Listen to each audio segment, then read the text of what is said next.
네, 안녕하세요. 저는 여기 한국장애인고용공단 고용개발원에서 이제 정책연구부에 있는 연구위원 장세영입니다. 네.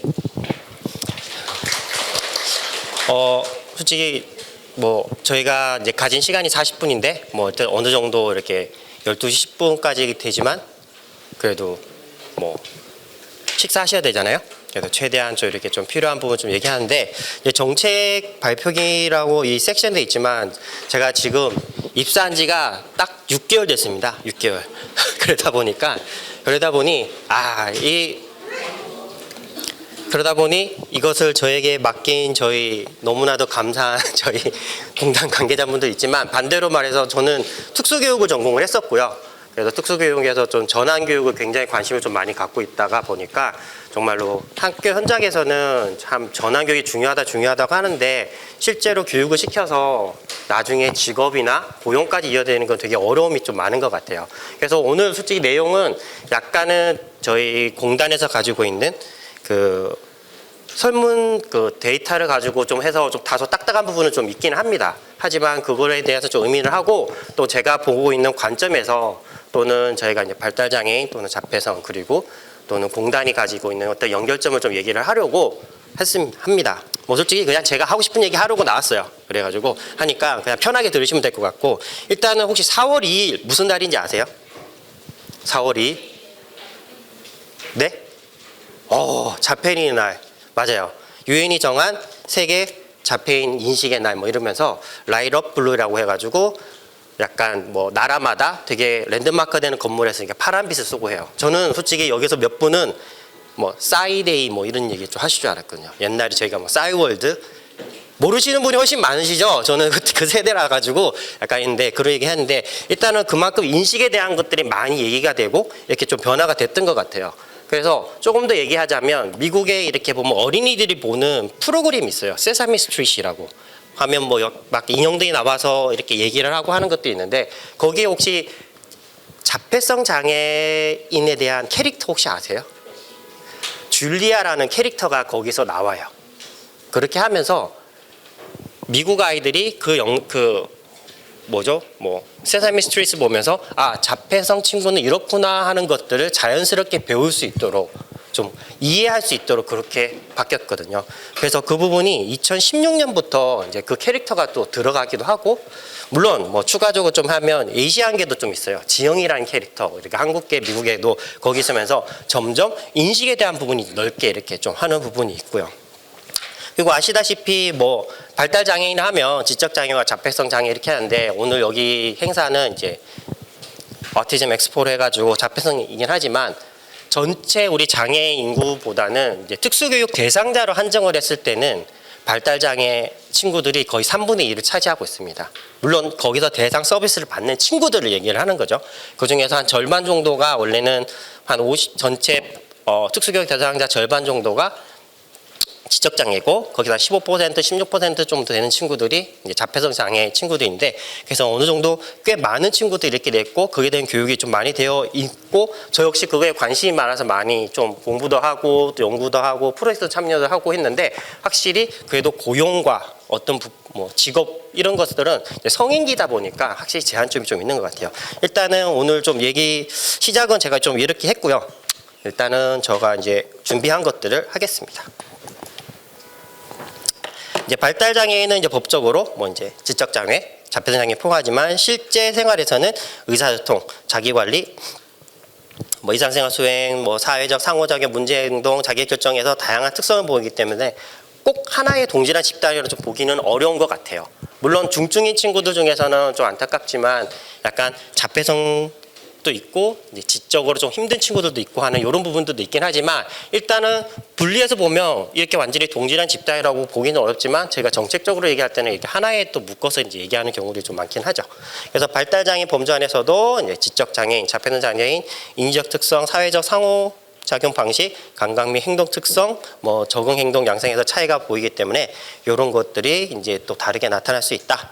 그리고 미취업 발달장애 취업 의사결정 요인이 있어도 이제 두 지적장애인, 발달장애인 간의 차이가 있을 수 있음을 보여주고 자립생활 능력의 잠재 프로파일과 직업 능력 간의 분석할 때도 이렇게 또 분리해서 해야 된다라고 하는 부분들이 좀 있습니다. 그래서 사용한 데이터는 발달장애인 일과 삶의 실태조사라고 해서 2024년도에 이렇게 한 건데 지금은 얼마 전에 2025년도 결과가 다 나왔어요. 근데 제가 그 전에 이렇게 분석하고 좀 뭐 이렇게 연구할 때는 요 데이터를 좀 사용했고요. 저희 한국장애인고용공단 고용개발원에서 요것을 데이터를 수집하고 지금은 2026년을 위해서 또 이렇게 하고 있는 걸로 알고 있어요. 그래서 3,000명의 발달장애인들이 여기서 조사에 응답합니다.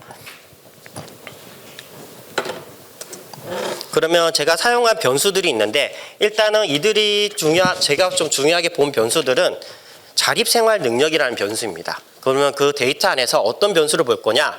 ADA, IADA, 의사소통 능력, 인지 능력이라는 것을 보았어요.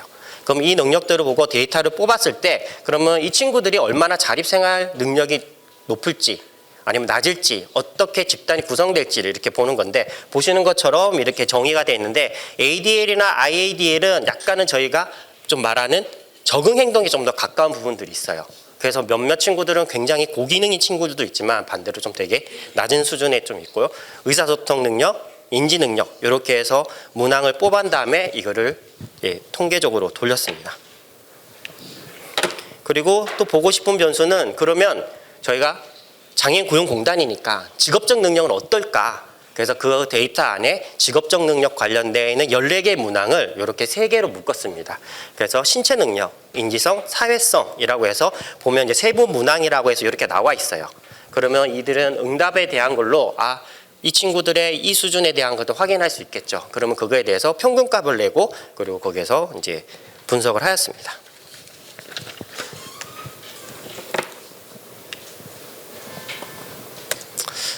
그래서 뭐 분석 방법은 뭐 기술 통계, 상관 분석, 뭐 잠재 프로파일 분석, 뭐 집단 간 차이 검증 솔직히 다 그냥 어려운 말이에요. 그냥 다 모르셔도 돼요. 그냥 제가 큰 집단에 있으면 지적 장애, 자폐성 장애 이렇게 해서 나누는데 그냥 통으로 보는 게 아니라 이 안에 그 분류되는 집단들을 구분해서 한번 보자라고 한 거예요.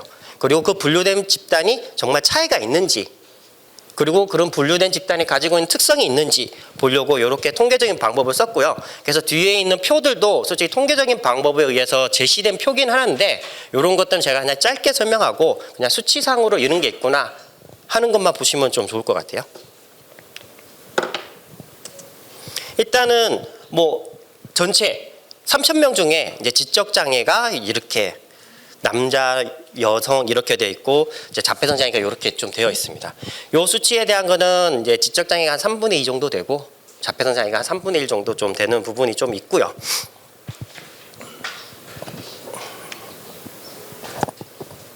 그리고 그러면 이들을 좀 약간 연령대로 나눠봤어요. 연령대로 나눠봤을 때 지적 장애는 상당히 연령대별로 좀 고르게 좀 나와 있는데 자폐성 장애는 보면 약간 젊은 층에 조금 더 많이 집중되어 있다는 것들을 좀 볼 수가 있죠. 그럼 여기서 알 수 있는 거는 왜 약간 자폐성 장애가 좀 더 젊은 층에 좀 더 많을까라고 하는 거가 있죠. 왜 많을까요? 예, 방금 재채기 하신 분이 한번 대답해 주시면 좋을 것 같은데 왜 많을까요? 저요라고 하는 줄 알았어요, 저는. 제가 찾아본 자료로는 자폐성 장애인들이 좀 슬픈 얘기인데 26.7세가 사망률 나이에요. 그렇죠. 좀 약간 그 말이 좀 슬프긴 한데 그런 것도 있고 제가 또 공부할 때는 저희가 이제 진단이 되게 좀 많이 정교해졌다라고 하는 부분들도 있어요. 어릴 때부터 조기 선별이라는 것들이 들어가고 하다 보니까 빨리 발굴이 되는 게 좀 있었어요. 요거는 뭐 공단 그보다는 제가 특수교육을 전공하다 보니 저희 교수님하고 다른 연구자분들하고 하면 많이 정교해졌구나. 어릴 때부터 진짜 빨리 저희가 검사를 해가지고 선별을 해가지고 어떻게든 지원을 조기 지원 중재를 할 수 있게끔 하다 보니 좀 많이 된 것도 있고 실질적으로 특수교육 대상자 중에서도 이 수치가 점점 증가하는 수치로 나오기는 해요. 근데 그러다 보니 왜 PPT가 좀 이렇게 깨져 나오는지 제가 잘 모르겠네요. 그러다 보니 약간은 조금 편중되게 이렇게 되어 있어요. 물론 말씀하신 대로 평균 뭐라 그러죠? 수명이 좀 짧은 부분도 또 있고 하지만 또 뭐 의학의 발달이나 이런 것 때문에 이제 좀 늘어나는 부분들도 이제 있기는 하죠. 근데 이제 상대적으로 이제 지적 장애보다는 좀 낫고, 지적 장애 좀 연령이 많으신 분들도 후천적으로 좀 나중에 이제 좀 지적 수준이 낮아져서 거기서 등급을 받으시는 분도 좀 포함이 돼 있기 때문에 완전히 어릴 때부터 이렇게 되신 분만 포함되지는 않습니다.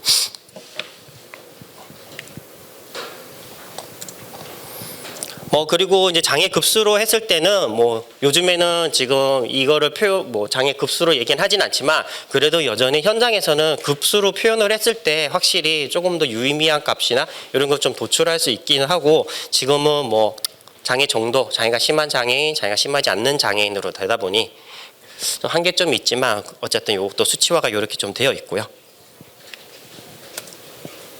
그리고 그 변수에 대해서 평균값이 이렇게 좀 비교되어 있습니다. 그래서 지적 장애는 한 요 정도 수준이고 이제 자폐성 장애는 요 정도 수준이다라고 해가지고 일단은 되어 있고, 두 집단 간에 막 큰 차이는 좀 없어요. 집단별로 크게 봤을 때는. 그리고 이제 상관관계에 대한 것들도 일단은 상관이 있다. 그리고 돼 있는 정도만 이렇게 했고 정적인 상관이 보여진다라고 이렇게 할 수 있습니다. 그러면 분류를 했어요. 분류를 했을 때 저희가 이거는 그냥 통계적인 거예요. 그러면 집단을 분류를 하는데 몇 개의 집단으로 나누면 좋겠어라고 해가지고 이제 통계적인 방법을 했더니 이제 4집단으로 나누는 게 좋겠다라고 이렇게 얘기가 나온 거예요. 통계적인 기법을 통해가지고. 그래서 밑에 그 나누는 선정 이렇게 있는데 이제 BRC는 점수가 낮아야 되고 SABRC도 낮아야 되고 LMR이라 BLRT는 유의하게 들어와야 되고 엔트로피는 높아야 되고 집단 크기는 최소 5% 이상이 돼야 된다라는 그 조건들이 있는데, 그게 맞을 때 이제 지적 장애도 4집단, 자폐성 장애도 이제 4집단 이렇게 좀 나와 있습니다. 그렇게 하면 그러면 그 집단 간의 차이가 있느냐? 왜냐하면 집단이 구분되어 있으면 정말 그 집단이 변별이 있고 차이가 있느냐라고 했을 때 일단은 그냥 저희 통계에서 F 검정이라는 걸 해서 거기서 유의미한 차이가 있고 이제 사후 검증을 할 때 이제 순서대로 1집단, 2집단, 3집단, 4집단이라는 그런 모습이 나타났다라고 해서 지적 장애도 나타났고요. 그리고 자폐성 장애도 이렇게 4집단으로 나타났습니다. 아이고. 이게 뒤로 가는 게 밑에 게 뒤로 가는 건가요?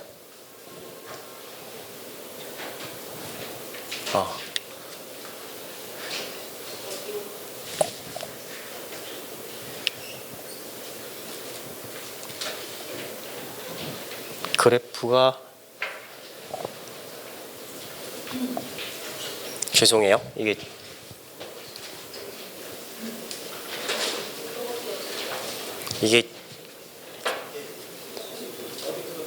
하면 되나요?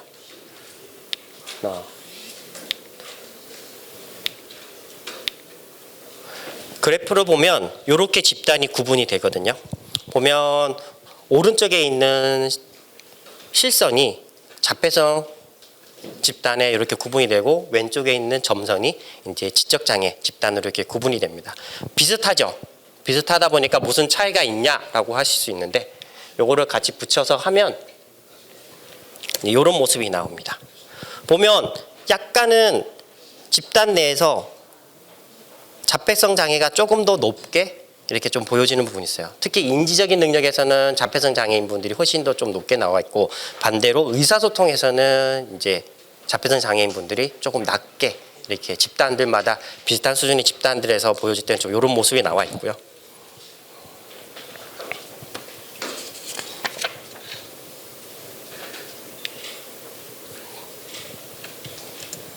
그리고 그 집단별로 이렇게 그 직업 능력이라고 하는 14개의 문항을 가지고 분류를 했을 때 그 점수는 이렇게 볼 수가 있습니다.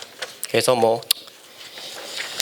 거기서 뭐가 높고 어느 정도 낮고 하지만 일단은 그냥 이거는 수치화된 부분이기 때문에 이렇게 한번 보시면 되고요. 그러면 이제 지적 장애에서 일단은 그러면 그 집단마다 인구 통계학적 성별, 연령, 뭐 장애로 이렇게 나눴을 때는 어쨌든 지적 장애에서는 첫 번째 집단에서는 가장 높은 수준이에요. 높은 수준이니까 약간 경증의 청년층 중심의 이제 집단이라고 좀 얘기를 할 수 있고, 두 번째 집단도 어느 정도 높은 수준이지만 그래도 상대적으로 이제 중장년이 조금 더 많이 포함되어 있는 집단이라고 하는 거죠. 이것만 보고도 어쨌든 좀 더 청년 집단일수록 조금 더 자립생활 능력이나 아니 직업에 관련돼서 되게 높은 수준이라고 좀 얘기를 할 수 있는 거죠. 그리고 내려갈수록 좀 연령이 이렇게 올라갈수록 그 부분에 대해서 좀 감소되는 부분이 있고 합니다. 그리고 세 번째, 네 번째는 약간 이제 중증의 비율이 조금 더 높아지는 집단으로 이렇게 구분이 되면서 이렇게 나타납니다. 자폐성도 좀 비슷하게 나오지만 여기는 연령보다는 다 청년 집단으로 좀 얘기를 할 수는 있어요. 제가 다른 연구에서 그러면 청년 집단과 중장년 집단을 구분을 할 때 40세를 기준으로 좀 얘기를 해요. 여러 연구를 이렇게 해가지고 저도 관련 논문을 작성한 적이 있었는데 40세쯤 되면 발달장애인한테 좀 이게 좋은 표현은 아닌데 저희가 공식적이지는 않지만 조기 노화라는 표현을 조금 써요. 조기 노화. 이때부터 이 친구들의 기능적으로 좀 많이 약해지고 떨어지는 부분들이 좀 있다라고 하는 거예요. 그리고 이게 현장에서 일하는 현장에서도 관련된 연구를 제가 좀 참여를 해봤었는데 이제 친구들이 30대 후반 40대가 넘어가면서 이렇게 작업을 수행하는 기능에서 좀 속도도 많이 떨어지고 뭔가가 이렇게 좀 부족함이 좀 많이 나타납니다라고 좀 얘기를 하더라고요. 원래 저희가 일을 함에 있어서 40세쯤 되면 숙련이 올라가고 되게 전문가적으로 이렇게 올라가는 부분도 있지만 우리 발달장애인 분들은 그 부분들이 좀 약하게 조금 되는 부분들이 좀 있기는 해요. 물론 자폐성은 좀 이제 40세 이상이 좀 적은 부분이 좀 있긴 하지만 또 지적장애랑 자폐성장애 포함한 이제 발달장애라고 했을 때 그 부분들이 좀 나오기 때문에 그 부분에 대한 것들이 이제 좀 많이 연구도 필요하고 관련된 지원들도 좀 필요한 부분이죠. 그래서 저는 개인적으로는 이렇게 조기 노화가 됐을 때 이분들을 좀 체크리스트 같은 걸 해가지고 그 기준점에서 이해가 된다 그러면 저희 공단에서 재교육을 하든지 아니면 어떤 지원이 필요한다든지 이런 쪽으로 방향이 좀 필요하다고 좀 생각을 하고 기본과제 제안서를 냈다가 떨어졌어요. 하지만 저는 굽히지 않고 내년에 또 낼 거예요. 왜? 필요하니까. 현장에서 필요하니까. 그래서 저는 좀 그 부분에 좀 관심이 있어서 아마 내년에 했으면 좋겠다는 기대와 함께 미리 여기서 뻥을 치고 후 액션을 할 수 있게끔 열심히 하겠습니다. 그리고 이제 집단 간에서 이런 능력의 차이가 있는데 그래서 요거는 통계적으로 저희가 F 검정 실시해서 이렇게 차이가 있다라고 하고 그 집단을 조금 더 구체적으로 보면 이렇게 볼 수 있습니다. 위에 ASD는 우리가 자폐성이라 얘기하고요. ID는 이제 지적장애라고 얘기했을 때 일단은 ASD 집단은 그래서 가장 높은 수준을 좀 나타나기는 해요. 그래서 있지만 이제 지적장애는 조금 그보다 조금 낮거나 비슷한 부분도 좀 있기는 하죠. 이렇게 비슷한 수준이라고 보여지는 편인데 개인적으로는 참 이게 인지성이라든가 신체 능력에서는 그래도 자폐성 친구들이 훨씬 더 고기능이구나 하는 부분이 있어요. 그렇지만 이제 사회성에 대한 거는 그게 그렇게 고기능이 좀 아니고 약간은 그 부분에 대한 보완이나 어떤 지원이 계속 필요하다라는 부분들이 조금 더 얘기가 느껴지고 좀 확인이 되는 부분인데 그렇게 됐을 때 그럼 이 친구들에 대해서 부족한 것을 보완하는 것이 중요할까요? 잘하는 것을 좀 더 강화시키는 게 좋을까요? 라는 항상 의문이 좀 있어요. 우리가 아시다시피 자폐성 친구들이 사회성이라든가 의사성이 낮으니까 그거에 대한 것을 계속적으로 중재나 교육이나 이런 훈련을 하시는데 그러면 잘하고 있는 것에 대해서는 얼마나 더 강화를 시키냐는 거죠. 저는 한편으로는 강화되는 거를 강점으로 해가지고 훨씬 더 잘하는 게 좀 더 득이 되지 않을까? 왜냐하면 자폐성 친구들은 조금 의사소통이나 사회성이나 좀 약하다 그러면 구조화가 된 루틴이 된 것들 작업적인 것들을 하거나 이렇게 한다 그러면 인지 수준이 조금 더 높다고 했을 때는 그것을 잘 따라갈 수 있는 부분들이 있다고 좀 보기 때문에 그런 것들이 좀 필요하지 않을까 좀 생각을 합니다. 그리고 그 다음 로지스트락이라는 이제 분석을 통해 가지고 그러면 이 친구들한테 어떤 능력이 정말 중요한 변수가 되느냐라고 했을 때 일단은 지적 장애는 이렇게 신체적인 능력이 좀 되게 중요한 변수라고 좀 나와 있습니다. 그리고 제일 높은 집단에서는 인지성과 사회성도 좀 되지만 두 번째, 세 번째 집단에서는 이제 그 부분이 좀 약화되고 되는 부분이 있고요. 요거는 비교 집단은 가장 낮은 집단을 비교했을 때 가장 높은 집단, 두 번째 집단, 세 번째 집단을 비교했을 때 요거 나오는 통계값이고요. 그래서 뭐 지적장애의 경우는 자립생활의 능력이 높은 집단은 공통적으로 직업적 신체 능력이 우수한 특징을 보이고요. 그리고 체력, 이동 능력, 자세 유지, 손동작 같은 기본적인 직무 능력이 자립생활을 구분하는 이제 핵심적인 거로 이제 볼 수 있습니다. 그래서 인지성과 사회성은 최상위 집단에서만 좀 나타나는 게 좀 특징적이고 이제 신체적으로 수행을 하거나 향상시키고 그리고 중요하게 그 이후에 작업을 이해하고 계획하거나 동료들과 협력하는 사회적 능력을 강화할 때 이제 가장 높은 수준으로 이제 될 수 있는 가능성이 높다고 좀 얘기를 할 수 있고요. 그리고 자폐성 집단에서는 자립생활의 높은 능력, 일단은 신체 능력이 제일 모든 집단에서 높게 나오고 그 다음에 첫 번째, 두 번째는 인지성까지도 좀 높게 나와 있어요. 이제 아쉽게도 사회성은 모든 집단에서 이제 유의하지 않다라고 하는 부분들이 좀 특징적인 부분들이 좀 있고요. 그래서 자립생활 능력이 높은 집단은 직업적 신체 능력이 공통적으로 우수한 게 특징이고요. 그래서 지적 장애와 다른 이제 인지적인 능력이 매우 중요한 역할을 할 수 있다고 이제 좀 얘기를 할 수 있습니다. 그래서 가장 높은 집단은 이제 직업 지시를 이해하고 새로운 업무에 대해서 배우고 작업 순서를 계획하고 시간을 관리하는 인지적 능력이 매우 뛰어난 것을 특징적으로 할 수 있고요. 근데 반대로 이제 사회성은 유의하게 나타나지 않습니다. 그래서 이런 경우는 이제 아까 말했듯이 자폐성 장애에 대한 것은 이제 단순하고 그리고 어떤 게 구조화가 돼 있고 루틴되어 있는 작업을 했을 때 훨씬 더 그거에 대해서 업무 수행이나 그 능력에 대해서 높게 할 수 있다라고 좀 얘기할 수 있습니다.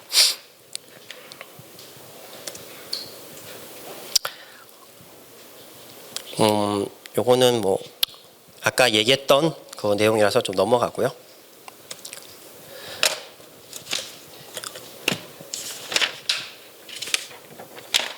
이렇게 했을 때 물론 이 연구가 뭐 완벽하게 다 수행된 게 아니라 다른 변수도 넣고 이렇게 좀 저희가 하면서 하는데 그 일부에 대해서 제가 좀 얘기하는 부분이라서 조금 뭐 제한적이긴 하지만 어쨌든 발달 장애인을 지적 장애와 자폐성 장애로 구분하여 자립 생활 능력으로 분석을 하였고요.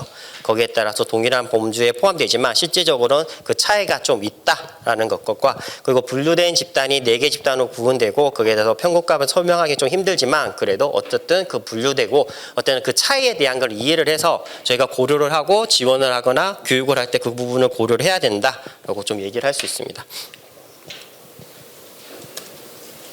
그리고 자폐성 장애인의 자립생활 특성에 대한 것도 자폐성 장애인만 조금 얘기를 더 하면 지적 장애에 비해서 청년층 비율이 매우 높게 나타나기에 향후 고용 지원도 청년 전환기와 지원에 대해서 조금 더 이제 그 부분을 더 면밀히 좀 연결을 할 필요가 좀 있는 것 같다고 생각합니다.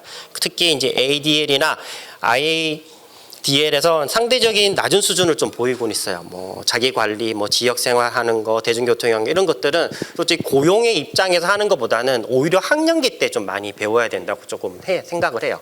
그래서 대부분은 뭐 특수교육 대상자 기도 하니까 그때 더 많은 지역사회에 관련된 것들, 적응행동 관련된 것들이 충분히 좀 잘 교육이 되고 왔을 때 고용으로 넘어오는 그 시점에서는 훨씬 더 효과적으로 나타나는 부분이 있고요. 그리고 자립생활 지원은 단순한 생활훈련 넘어서 실제 생활환경 기반에서 훈련이 필요하고요. 그리고 뭐 시각적 단서 제공, 루틴 기반 훈련, 단계별 과업 연습, 이제 감각적이고 부담 가지 않는 환경 조성, 예측 가능 일정 등을 절차에 제공함으로써 어쨌든 효율을 높이는 걸로 해야 됩니다.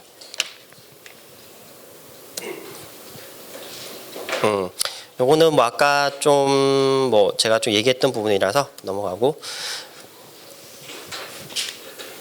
이게 제가 이게 죄송해요. 보는 것과 저거랑 좀 달라서 요거를 좀 얘기하시는데 그래서 자폐성 장애인의 고용 지원은 단순히 취업 기능 여부에 판단하는 방식에서 벗어나서 이제 자립생활 벗어나야 되고요. 이제 거기에 대한 강점이라는 것들을 조금 더 지원을 하는 방향으로 좀 해야 되고요. 그리고 뭐 최상위 집단에서는 당연히 인지적인 강점과 신체적인 수행에 필요한 직무 개발, 반복성, 정확성, 절차성이 요구되는 직무 매칭 이런 것들을 하고, 하위 집단에서는 어떻게 보면 약간 적응 행동인과 관련된 ADL이나 IADL 같은 것들을 조금 더 좀 해야 됩니다. 그리고 조금 더 덧붙여서 말하고 싶으면 저는 전환교육이라는 걸 공부를 했었어요. 전환교육은 여기 계신 분 다 아시죠? 뭐가 전환교육이죠?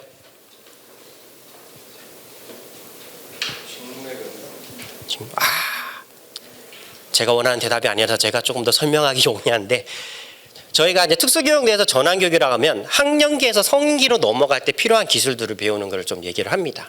그래서 저는 개인적으로는 특수교육의 끝은 최종은 전환교육이라고 좀 생각을 해요. 우리가 여기 계신 분들도 초등학교 6년, 중학교 3년, 고등학교 3년을 다 공부를 하셨죠. 거기다가 더 추가적으로 저희는 대학도 가고 이렇게 해요. 왜 가죠? 왜 교육을 이렇게 오랫동안 받죠?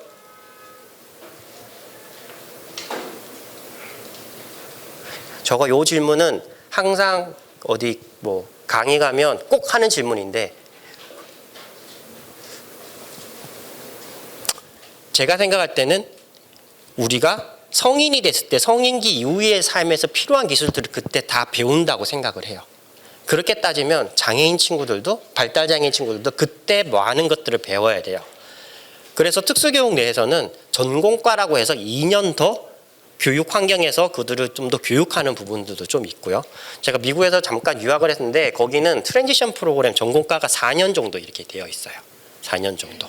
우리보다 훨씬 더 길고, 거기는 우리나라는 전공과에 들어가기 위해서 약간의 좀 경쟁자하고 좀 낮은 기능인 친구들은 좀 못 들어가기도 해요. 고기능 기능으로 조금 더 이렇게 들어가게 될 한데, 미국에서는 더 많은 친구들이 좀 더 전공과에 가서 이렇게 좀 훈련을 받고 합니다. 그렇기 때문에 저는 이게 특수교육의 끝은 전환교육이라고 했는데 막 교육을 시켰어요. 그러니까 얘가 이것도 할 수 있고 적응행동도 할 수 있고 뭐 이렇게. 그런데 막상 취업을 하고 현장에 가보면 이게 되냐라는 문제는 또 다른 문제인 거예요. 왜냐하면 회사나 고용주의 입장에서는 우리가 어느 사람이 필요한데 어느 수준이 돼야지라고 좀 요구를 하는 부분들이 있잖아요. 근데 그런 부분들은 채워지지가 않으니까 고용을 해도 어떻게 해야 될지 모르고, 하지만 고용은 해야 될 것 같고, 이런 부분은 굉장히 괴리감이 느껴지더라고요. 저 역시 여기 와서도 되게 고민하는 것 중 하나가 과연 이들이 취업이 돼서 잘 적응할 수 있을까, 유지할 수 있을까. 그냥 단발성으로 뭐 인턴십 잠깐 하고 몇 달만 이렇게 계약직이 있는 게 아니라 정말 꾸준히 갈 수 있을까라고 하는 것들이 좀 있죠. 그래서 저 역시 계속 거기서 뭐 공부도 하고 연구도 하고 관련된 자료도 찾고 관계자도 만나면서 이렇게 하면서 점점 그 답에 가까이 가지만, 어쨌든 그냥 학년기가 끝나서 교육적 법 테두리에 끝나가지고 그냥 집에만 있거나, 그냥 저희가 뭐 좀 이런 표현하기 싫지만 그냥 사회적으로 방치화되어 있는 게 아니라 그들이 지역사회 내에서 역할을 할 수 있는 무언가를 할 수 있는 것들을 저는 조금 더 고민하고 꿈꿔보고 싶은 거거든요. 그래서 물론 오늘 통계적인 얘기에서는 되게 조금 약간 그냥 큰 의미로서만 하지만, 저는 개개인의 학생들이나 또 장애인 분들에게는 분명히 그런 것들이 고려돼야 되고, 나중에 또 이제 관련된 것들이 좀 더 많아졌으면 하고, 여기 있는 분들이 또 활동을 많이 해주셔야지 그런 목소들이 커져가지고 분명히 영향을 미친다고 좀 생각을 합니다. 그러면 저희 공단에서 어떤 서비스를 하느냐? 이제 일단 장애인 서비스라는 게 있어요. 뭐 이렇게 해가지고 장애인 취업 성공 패키지, 중증 장애인 지원, 취업 지원, 그리고 장애 학생 지원, 취업 지원 이런 것도 있습니다. 이거 저희 공단 홈페이지 가면 다 보실 수 있어요. 네. 그래서 그러면 어떻게 하느냐? 직업 능력 평가, 고용 지원의 필요도 결정을 위해서 일단은 접수를 받으면 그들을 평가를 합니다. 평가. 되게 중요하잖아요. 어느 수준인지를 알아야 되니까. 그래서 어떤 평가들을 이렇게 하고, 우리가 쉽게는 온라인으로도 평가를 받을 수가 있어요. 혹시 장애인 고용공단의 심리검사를 보신 분도 있으시고 하시겠죠. 거기 보면 장애인 고용공단의 심리검사 파트로 가보면 구직 준비도 검사, 그리고 뭐 진로 성숙도 검사, 직업 흥미 검사 이렇게 등등등등 굉장히 많은 검사들이 있습니다. 물론 얼마죠? 무료죠. 여러분들이 낸 세금으로 하는 거니까 당연히 무료입니다. 그런 것들을 해보시고 그러면 가르치는 분, 자녀든 어쨌든 그 수준을 좀 확인할 수 있는 그런 것들 좀 많이 활용하셨으면 좋겠어요. 그러면 그 평가를 받아서 그거에 대해서 이제 분석을 해가지고 위원회, 그러면 저희가 말하는 이제 배치라는 걸 합니다. 배치를 하기 위해서는 그럼 적격성이라는 것도 있을 거예요. 그러면 우리 공단에서 어느 쪽으로 어떻게 해야겠다, 또는 어디에서 교육이 필요하다, 이런 것들을 좀 얘기를 하죠. 거기서 관련된 것들을 해서 계속 절차적으로 해서 서비스 지원을 할 수 있게끔 합니다. 또 좀 추가적으로 하면 국립특수교육원에서도 이런 검사들이 있어요. 그래서 학년기 친구들은 거기 가보면 적응행동 검사와 그리고 자폐성 진단 검사인가 있고 기초학력 검사 이렇게 나눠져 있어요. 그렇기 때문에 국립특수교육원에서도 무료로 이렇게 할 수 있고, 기초학력 검사 관련된 거는 결과를 보려면 약간의 금액을 좀 제시한다고 하지만 나머지 검사에 대해서 무료이기 때문에 그런 것들을 좀 적극 활용하셨으면 좀 좋을 것 같아요.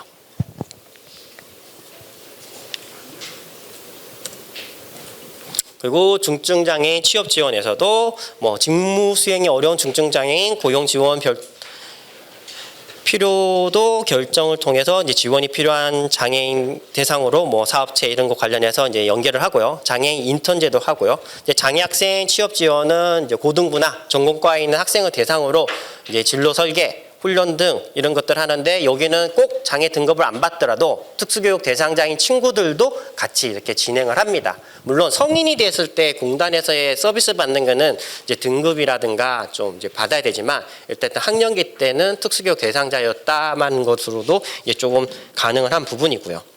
요 보면 장애인 인턴제 보면 만 50세 이상 장애인 이런 것도 나오잖아요. 제가 최근에 저희 공단의 검사를 확인해 보니까 장애인 중장년 직업 역량 검사라는 게 새로 생겼더라고요.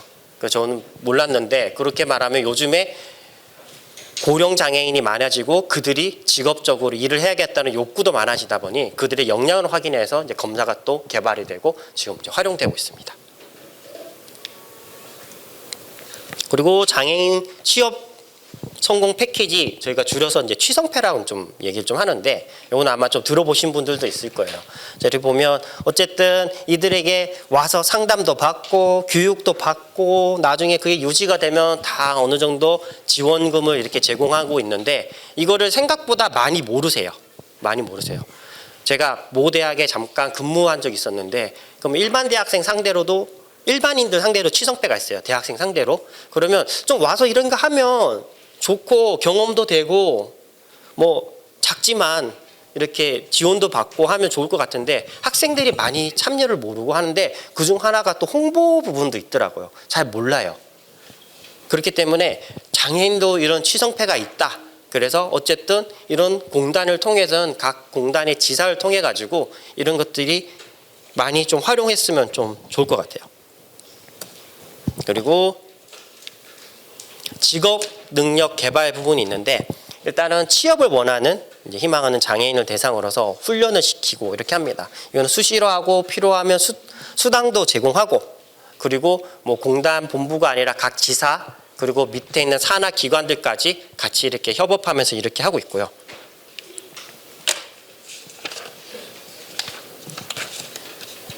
그래서 취업에서 훈련까지 원스톱으로 해결하는 거, 기업이 원하는 훈련에 직종에 맞춰 유연하게 훈련 과정을 설계하는 거, 현장에 있는 훈련으로 실무 능력 강화하는 거, 이런 것 등등 이렇게 있는데, 솔직히 저는 공단의 고용개발원에서의 연구직이다 보니 현장을 좀 많이 가본 경험이 좀 많이 없어요. 특히 고용 여기 관련된 거나 이런 것들을 했는데, 오고 얼마 안 돼서 저 뒤에 저희 실장님이 계시는데, 실장님이 연구직은 어쨌든 현장을 봐야 돼 라고 해가지고 저도 이렇게 가서 봤었습니다. 그래서 보니 여기 가까운 구로 디지털 훈련센터가 있더라고요. 옛날에 과거에는 맞춤형 센터라고 이렇게 되어 있는데, 거기서 이제 학생들, 장애인분들이 교육을 받는 거 봤는데, 보니까 기업에서 의뢰를 해서 그들을 훈련을 하면서 나중에 기업으로 이렇게 보내는 것들을 해주고 있더라고요. 그래서 물어봤어요. 그러면 장애인분들이 거기 가서 얼마를 받고 하나요?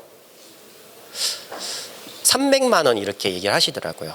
그래서 솔직히 저는 조금 놀랐어요. 물론 제가 가지고 있는 편견일 수도 있어요.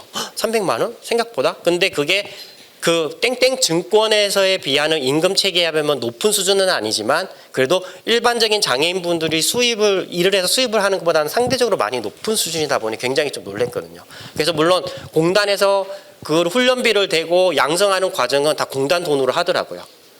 그리고 2명을 선발을 하는데 2명뿐만 아니라 이왕 어차피 클래스를 오픈을 해가지고 교육하면서 여러 명을 좀 더 선발을 해가지고 물론 취업과 연계되지 않는 나머지 분들이지만 그래도 훈련을 해가지고 기회가 되면 그들도 어쨌든 연계를 시킬 수 있게끔 이렇게 어쨌든 기업이 원하는 그 방향으로 이렇게 설계를 해서 이렇게 하고 있습니다. 굉장히 깨끗하고 구로 디지털 역 근방에 있어가지고 접근성도 좋고 해서 좋더라고요. 그래서 또 이제 직업능력개발원이라고 이제 기숙형으로 운영되는 기관이 있습니다. 저희 안에. 그러면 이 안에서는 희망하는 이제 장애인분들에 대해서 기간이 이렇게 정해져 있고 관련된 것들 하고 요즘에는 이제 4차 산업 AI라고 해서 어쨌든 그 관련된 기술들을 좀 하면서 이렇게 좀 훈련을 많이 시키고 있고요. 물론 시각, 청각, 발달, 장애 유형에 따라서 따로 훈련하는 부분들도 있고 그리고 뭐 심리, 인지, 재활, 뭐 대인관계 등 필요한 것들도 이렇게 운영을 합니다. 아직까지 제가 여기는 가보질 못해서 한번 가보고 싶어요. 저희 실장님이 보내주시겠죠. 보내주셔서 여기는 갔어요. 아까 말했던 구로 디지털 훈련센터. 여뿐만 아니라 다른 데는 이제 맞춤형 센터라는 표현을 같이 쓰더라고요. 그게 이제 요즘에는 이제 디지털이라는 거, AI라는 게 많이 되다 보니 이름을 조금 변환시키면서 이렇게 했는데 말 그대로 관련된 컴퓨터를 다루는 거 아니면 그 프로그램을 다루는 거 요즘에 이제 AI까지 이렇게 폭넓게 할 수 있게끔 훈련을 진행되고 있고 어쨌든 거기는 또 직업 또 거기 계신 분들은 주변 회사나 관련된 것들 연결을 해가지고 관련된 것들이 원하는 방향을 좀 할 수 있게끔 이렇게 합니다. 그리고 이제 발달장애인 훈련센터 여기도 한 곳은 경기지사를 방문해가지고 했었는데 밑에 제가 사진을 또 보여주면 좋겠는데 나중에 홈페이지 같은 데 가시면 봤는데 정말로 CU처럼 똑같이 해놓고 그리고 유니클로인지 모르겠는데 어쨌든 옷 매장처럼 똑같이 해놓고 그리고 조리하는 곳과 똑같이 해가지고 정말 하나부터 끝까지 동일한 방법으로 연습을 하고 훈련하는 것들을 하고 있더라고요. 그래서 개인적으로는 정말 잘 되어 있구나 하는 거는 정말 느꼈어요. 제가 미국에서 좀 공부를 좀 해봐서 하는데 정말 시설 면에서는 우리나라를 따라올 수가 없어요. 이렇게 만들어 놓고 정말 현장에 정말 이렇게 접근성 높고 똑같이 만들어 놓은 거는 미국은 아직까지도 인식은 좋으나 시설은 낙후된 것들이 너무 많아가지고 제가 볼 때마다 우리나라가 진짜 여기 와서 하면 정말 잘할 수 있는데 반대로 미국의 인식만 갖고 와서 우리나라 심으면 정말 잘 될 수 있는데 맨날 이런 생각만 하고 있는데 어쨌든 굉장히 여기 가르치는 교사분들과 그리고 평가사분들이 정말 열심히 하면서 이렇게 운영하고 있고 이런 거는 저희 홈페이지 상에 보면 각 발달센터, 발달장애인 훈련센터들이 있기 때문에 이걸 한번 참고하시고 관련된 것들도 이렇게 접근을 해주시면 좋을 것 같아요. 뭐 여기까지 내용인데 솔직히 여기 보니까 희망별숲도 있네요. 여기 보니까 후원에 저도 여기 가봤는데 정말 기가 막히더라고요. 제가 일하고 싶을 정도로 정말 잘 돼 있고 하는 건데 물론 자회사형 표준사업장도 많이 좀 있어야 되고 특히 여기는 발달장애인들이 많이 취업하는 곳이다 보니까 좀 호기심도 나고 관련된 연구도 좀 많이 하고 싶고 하는 부분이 있습니다. 물론 주제는 뭐 발달장애인 자립생활 잠재 프로파일 이렇게 했지만 어떻게 보면 저희가 하는 거는 큰 그림에서의 이런 분석만 하고 하지만 실질적으로는 저 역시도 현장을 보면서 그 요구도 해야 되고 이런 단체나 이런 발표하는 곳에 가서도 좀 얘기도 들어보면서 어쨌든 연구랑 현장이랑 이 차이를 좁히는 데 저는 중요하다고 생각을 하거든요. 그래서 필요하실 때는 언제든지 또 얘기를 해주시고 공단 층에서도 이런 연구가 좀 필요해요. 또 이런 것 좀 알아봐 주세요. 개발해 주세요. 라고 하는 목소리들이 있어야지 공단이 움직여요. 일종의 민원 아닌 민원 있잖아요. 그렇다고 저희가 뭐 아무 민원을 받을 수는 없지만 이런 것들을 해주셨을 때 저희가 또 열심히 또 할 수 있으니까 하고 일단은 12시가 됐기 때문에 저희 시간은 여기까지 하고 마치도록 하겠습니다. 고맙습니다.